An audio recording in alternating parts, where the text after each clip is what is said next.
반갑습니다. 2026학년도 대학 수학능력시험 물리학원 총평 그리고 해설 강의 진행할 남표구입니다. 자, 물리학에 대한 애정과 관심을 바탕으로 수능에까지 응시한 여러분들, 오늘 시험에서 꼭 여러분들이 원하는 결과, 좋은 결과 얻으셨기를 바라고요. 이 물리학 공부를 바탕으로 대학 공부를 함에 있어서 그리고 사회생활을 함에 있어서도 늘 긍정적인 요소로 작용할 수 있기를 응원하고 있겠습니다. 자, 그러면 총평 시작해 보도록 하겠습니다. 일단 가장 궁금한 게 난이도죠.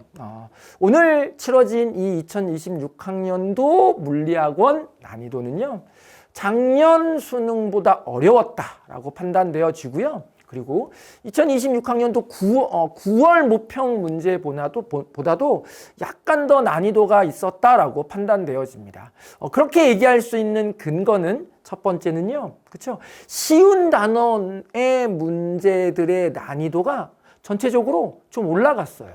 그래서 우리가 그냥 간단하게 쉽게 판단하고 넘길 수 있는 문제 유형들도 약간씩 덜컹 할 수 있게 문제가 구성되어졌다라는 거죠. 그래서 얕게 공부하는 친구들, 특히나 쉬운 단어는 그냥 얕게 공부하고 맞추고 넘어갈 수 있는 그러한 문제들로 구성되어졌었는데, 오늘 치러진 이 2026학년도 물리학원 문제, 수능 문제에서는요, 얕게 공부해서 풀 수 있는 문제들이 사실은 몇 개 없었어요. 그동안 그냥 쉽게 넘기는 문제들의 난이도도 조금씩 올라간 경향이 있고요. 그리고 특히나 이제 4쪽에 위치한 문제들의 난이도도 작년 수능 그리고 9월 모평 문제보다 조금씩 난이도가 높아졌다라고 판단되어집니다. 여러 가지 조건들이 제시되어져 있었고, 이 조건들을 꼼꼼하게 비교하고 따져야만 문제가 해결되어질 수 있었던 거죠. 그래서 조건이 많다는 건 결국은 우리가 고려하고 고민해야 될 것들이 많다라는 것을 의미하고, 그렇기 때문에 난이도의 상승이 일어났다라고 생각되어집니다. 전체적인 문항 분포는 뭐 크게 다르지 않았어요. 우리가 늘 준비해 왔던 난이도, 늘 준비해 왔던 문항 배치 그대로를 따라서 출제되어졌었죠.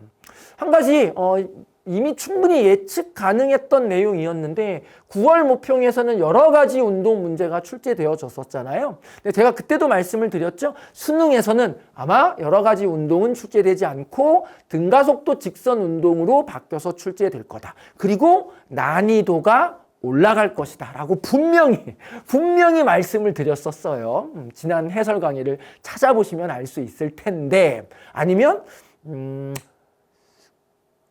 6월 모평, 9월 모평 비교 분석 강의에서도 말씀드렸던 내용이기도 하죠. 그렇죠? 역시나 난이도를 좀 높여서 출제되어지기도 했습니다. 그 이외의 문항 분포들은 우리가 충분히 예측 가능한 문항 분포로 이루어져 있다라는 걸 확인해 볼 수 있고요. 이 중에서 우리가 좀 주목해 볼 만한 문제들, 역시나 14번 문제, 쉽게 출제된 듯 하지만 고려해야 될 요소들이 좀 다수 들어가 있어서 여러분들이 조금 버거웠을 수 있겠다라는 생각이 들었고요. 역학적 에너지 보존 문제 같은 경우는요, 기존에 출제됐던 문제 유형들과 크게 다르진 않았어요, 사실은. 그런데 고려해야 될 사항들을 너무 많이 넣어놨어. 내가 봐도 이것도 고려해야 되고 저것도 고려해야 되고, 요거 하나 놓치면 요게 안 풀리고, 그래서 문제를 다시 읽어봐야 되고 라는 이러한 문제 도돌이를 일으키게 하는, 도돌이풀이를 일으키게 하는 요소들이 좀 들어있었다라고 생각이 듭니다. 그래서 문항을 정확하게 해석하는 게 얼마나 중요한지를 다시 한번 좀 깨우쳐준 문제였다라고 생각이 들고요. 이 전기력 문제 같은 경우는요, 지난 구모에서 출제됐던 전기력 문제 유형과 대단히 좀 유사했죠. 그래프를 통해서 전하의 종류를 판단할 수 있게 문제가 구성되어지기도 했습니다. 결국 그래프 해석을 여러분들이 마음에 두고 있었다면, 그렇죠, 2020 수능 문제에서도 큰 어려움 없이 해결할 수 있었을 텐데, 그거에 대한 대비가 잘 되어 있지 않았다면 아마 상당한 어려움을 겪었으리라고 생각되어지는 문제이기도 했습니다. 전자기 유도 문제 역시도 지난 구모 문제와 굉장히 좀 유사함이 있었죠. 근데 구모 문제보다도 더 고려해야 할 사항이 늘어났어요.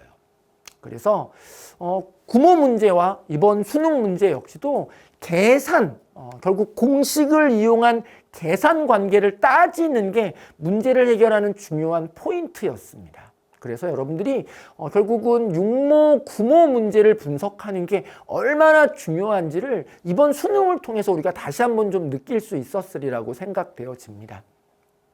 파동의 성질 문제를 체크해 놓은 이유는요. 문제가 굉장히 쉬웠어요. 쉬웠지만 체크해 놓은 이유는 그동안의 출제 유형과는 약간 좀 달랐기 때문입니다.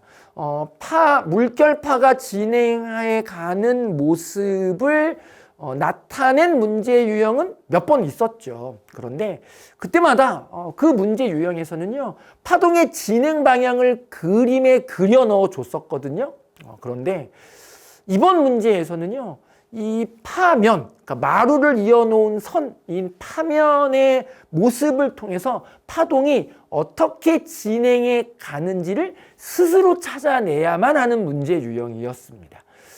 그동안 시도하지 않았던 유형이었다라고 생각되어지죠. 물론 충실하게 문제 유형들에 대한 분석이 되어 있었던 친구들은 어려움 없이 해결할 수 있었겠지만 그에 대한 대비가 좀 부족했던 친구들은 좀 어려웠을 수도 있겠다라는 생각이 듭니다. 그래서 이번 수능을 통해서 우리가 다시 한번 좀 느낄 수 있었던 건 6월 모평, 9월 모평을 분석하는 게 얼마나 중요한지 제 강의 중에 6모, 9모 비교 분석 강의를 학습하고 수능에 임하는 게 얼마나 중요한지를 좀 깨달을 수 있었고요. 그리고 그동안의 역대 기출문제들을 꼼꼼하게 학습하는 거 역시도 수능을 준비하는 기본이었다라는 생각을 하게 됐습니다.